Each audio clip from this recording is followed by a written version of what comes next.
esse anime realmente não é pra qualquer um. E dessa vez tivemos uma das cenas mais pesadas da temporada, uma temporada que, veja só, muitas pessoas estão achando leve demais. Mas será que toda a violência, tripa e sangue consegue superar uma cena bem construída, dramática e com violências muito mais profundas do que uma simples lâmina de espada pode causar?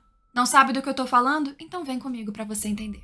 Olá, eu sou a Gabi Xavier e sim, voltei a falar de Vinland Saga. Eu não esqueci da segunda temporada, não abandonei como muitas pessoas estão abandonando, muito pelo contrário. É só porque eu tive a viagem, inclusive vlogs do Japão estão saindo, agradeço quem assistiu, interagiu e tudo mais, e acabou também acumulando outros conteúdos, animes novos, enfim, cheguei pra comentar até episódio 18, que saiu recentemente, ontem, quando eu estou gravando. Episódio esse que tá na beirinha de um momento mais conflituoso, agora sim, com lutas, batalhas, mas vamos ser sinceros, é uma temporada com um ritmo diferente da primeira, porque é um tom fora do campo de batalha, mas ainda assim, continuamos tendo, principalmente nos últimos episódios, braço voando, mortes e consequências muito drásticas para o ser humano.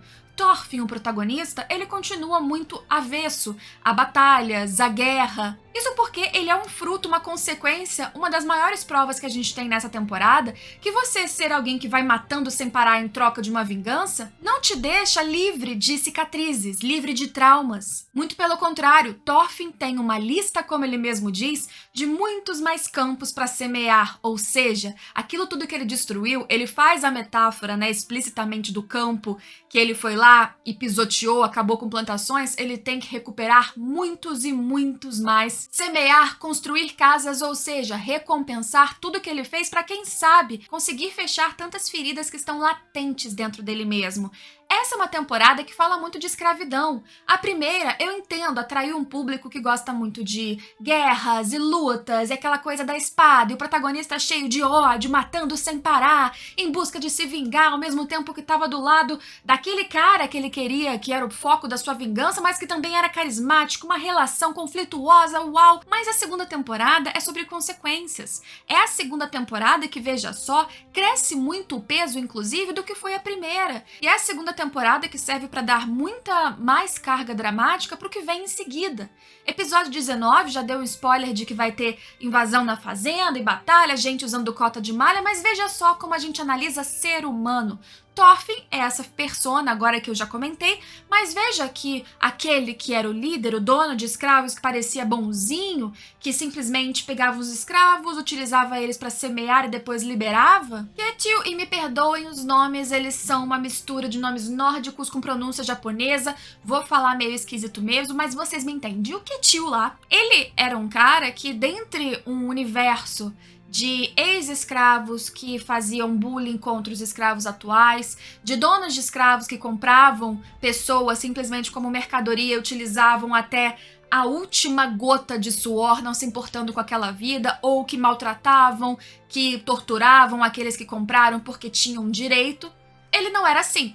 Ele era simpático, ele parecia doce, parecia sempre justo, não era um cara do campo de batalha, embora ele tenha construído essa fama mentirosa sobre si mesmo, mas ele é um lorde de terras. Ele é um dono de escravos, um homem construído em cima de muitos estereótipos que existem, mesmo nele. O episódio 18 é o máximo do seu desespero quando ele vai encontrar um rei que já faleceu, que agora será substituído pelo seu irmão, Canute, inclusive, que não tá afim de ter trocas prósperas com um grande fazendeiro da Dinamarca. O futuro rei Canute, também da Dinamarca e não só da Inglaterra agora, ele utilizou ou tentou utilizar o Ketil e a sua família como bodes expiatórios para conseguir invadir aquela terra e conseguir dinheiro sem aumentar impostos de toda uma nação. Ele se sentiu roubado, traído, abandonado, desprezado, sendo humilhado na frente de todas as pessoas ali porque os seus filhos, acabaram se envolvendo numa confusão. Ele foi atrelado e culpado por crime real de atacar e matar pessoas ali do rei, embora ele mesmo não tivesse feito nada disso. Ou seja, ele foi acumulando um bolo de frustrações, ele chega frustrado na sua terra e descobre que, veja só, a escrava dele, que era escrava, que ele utilizava, inclusive sexualmente contra a vontade dela, embora ela não demonstrasse gerasse ali repulsa, embora ela desse o carinho que ele queria, ele projeta nessa mulher que é uma escrava, que tinha uma vida antes disso tudo, ele olha para ela como aquela jovem que ele perdeu de maneira trágica na sua juventude, né, que a gente viu a história também recentemente, e ela tentou fugir. Não só isso, tentou fugir com o ex-marido que matou uns 5 ali da fazenda.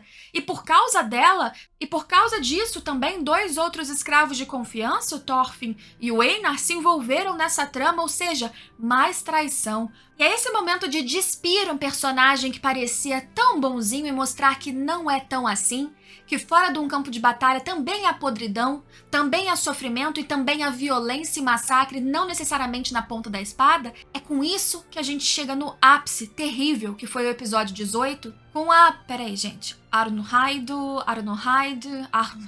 não sei como se fala o nome dela, mas vocês também já me entenderam. Primeiro presa nos estábulos, tratada como lixo, quase sendo abusada por um dos caras ali que estava vigiando, enquanto não decidissem qual seria a sua sentença pela tentativa de traição e morte de várias pessoas ali na fazenda. E quando chega o Ketil, a gente achando que talvez ele fosse se apegar a ela, porque foi por ela que ele procurou assim que chegou, sabendo já da sua traição, o que ele faz é questioná-la, acusá-la e bater. Ele desconta naquela mulher, e nessa hora não é uma mulher apenas, é a tua posse. É o objeto que ele comprou e que ele não abre mão, diferente de todos os outros escravos. E com um pedaço de pau, ele bate nela enquanto ele tenta bater em todo o resto que estava machucando ele. Ele não pode bater no rei, ele vai e desconta nela. Ele não pode bater no Omar, no filho besta, que inclusive foi o gatilho para toda a confusão ali na cidade, o plano do Canute dar certo, ele vai e bate nela. Ele não pode descontar nos outros 2 escravos, né, Einar e Thorfinn, que ajudaram ou tentaram ajudar nessa fuga, porque, enfim, não importam tanto para ele, porque ele já prometeu para um outro cara que queria comprar e levar o Thorfinn, provavelmente o conhecia. Ele vai e desconta nela, e desconta com toda a fúria. E tudo aquilo, o enquadramento, no mangá já é muito difícil, mas no anime você vê visualmente o desespero dela e ela não esperando o primeiro golpe, nem o segundo, nem os próximos, e o corpo dela retorcido a cada golpe que a gente sente e ouve a pancada seca e o sangue voando. Você não precisava, nessa cena, como eu disse, ele cortando o braço dela ou sequer abusando fisicamente, porque ele já fez isso várias outras vezes ao longo da temporada, para sofrer tanto quanto vendo ela sendo agredida a ponto de quase morrer. Se não chegasse alguém para impedir ele de continuar fazendo aquilo, ele teria destruído a fonte e obsessão dele, o escape doentio de todas as angústias que ele tem. Porque, de novo, ele projeta nessa mulher que tem nome, que tem vida, muito antes de morar naquela fazenda, a frustração de uma jovem com quem ele não pôde casar na sua juventude e morreu no dia do seu casamento com outro lorde. O que ela tem a ver com isso? Nada. Mas ela tá presa, acorrentada a esse destino cruel, com um cara que nesse panorama geral parecia ser um bonzinho. As coisas não são tão simples assim. Com um adendo de que a gente nem sabe se ela vai sobreviver depois disso, porque tá numa espécie de coma inconsciente e acabada. E é isso que é interessante nessa segunda temporada. É você entender que os seres humanos têm várias camadas, é você entender a crueldade, a dificuldade daquele período. Até mesmo com a chegada nos outros episódios do Gardar, que é o marido dela, que parecia um monstro, um ogro que só matava e só tinha ódio, arranca a garganta do outro com a boca, você vê que ele também é fruto de tudo que passou. Ele se envolveu numa ambição para disputar um pântano por causa de ferro que nem precisavam. Ele deixou a família para trás e sentiu uma culpa sem dúvidas por ter perdido esposa e filho depois de uma jornada que não foi bem sucedida. Ele foi escravizado, ele foi torturado repetidamente, tratado como lixo, e a partir do momento em que ele tenta fugir, tudo que ele conhece é agressividade, o olhar dele tá diferente, o seu corpo tá diferente. E é por isso que é necessário a gente entender porque o Thorfinn hoje tá diferente. Ele já passou por várias fases, da frustração inicial infantil até ele crescer como um guerreiro, planejando passos da sua vingança e sendo no meio desse caminho um guerreiro assassino de pessoas inclusive inocentes, até a sua vingança cair por terra e ele viver o trauma. São várias fases de um ser humano. Não dá pra você ler ele simplesmente como o cara que ele é violento pra sempre, bereze e vai matar todo mundo. Não dá pra você ignorar numa história que tenta ser mais pé no chão as consequências de convivência com outros outros, o quanto os outros te fazem sofrer, te ajudam, te colocam pra frente ou te afundam cada vez mais no subsolo. É disso que se trata essa temporada de Vinland Saga,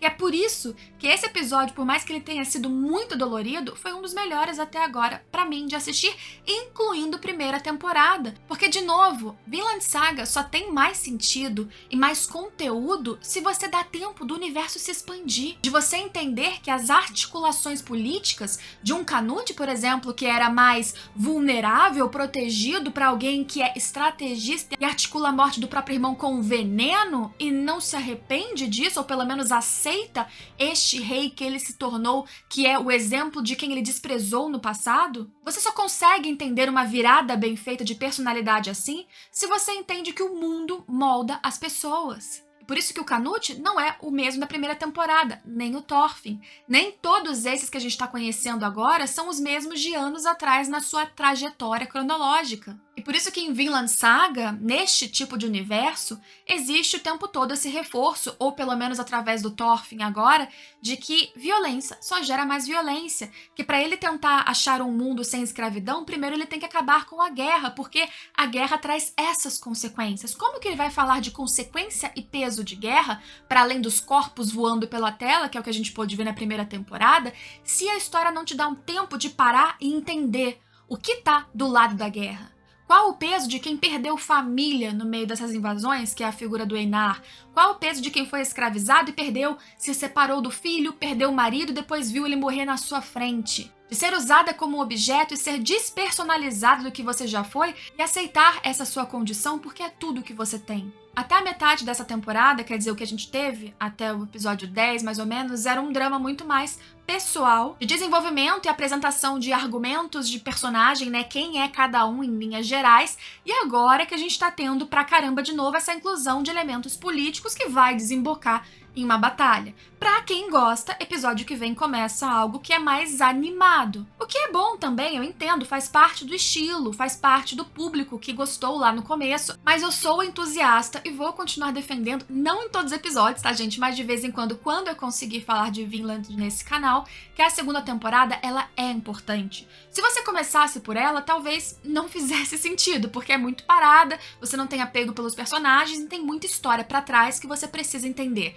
Mas começando certinho, de maneira cronológica, chegar aqui é importante, primeiro de tudo, que você compreenda que é aqui que a gente consolida e constrói a importância do que ficou para trás e o que virá lá na frente. Ignorar os significados e os porquês que estão sendo colocados nessa temporada é invalidar completamente a experiência daqui para frente, até quando a gente tiver batalhas e lutas e mais mortes e coisas que, de novo, vão ser pesadas não só pelo braço que caiu, pela perna que voou, mas pelas consequências de quem viveu aquilo tudo e continuou. Essa temporada tá prometendo aí 24 episódios, então ainda temos uns 6 para terminar de desenvolver este arco em si. Tô bem esperançosa e ansiosa que essa reta final faça algumas pessoas que abandonaram voltarem e entenderem um pouquinho mais dessa mensagem. Se eu ajudar em alguma coisa também, comentem aí. Espero que vocês estejam curtindo tanto quanto eu, mas se não estão, é claro, de novo, existe uma zona de opinião, preferências, o que você quer ou não assistir no seu dia é completamente normal.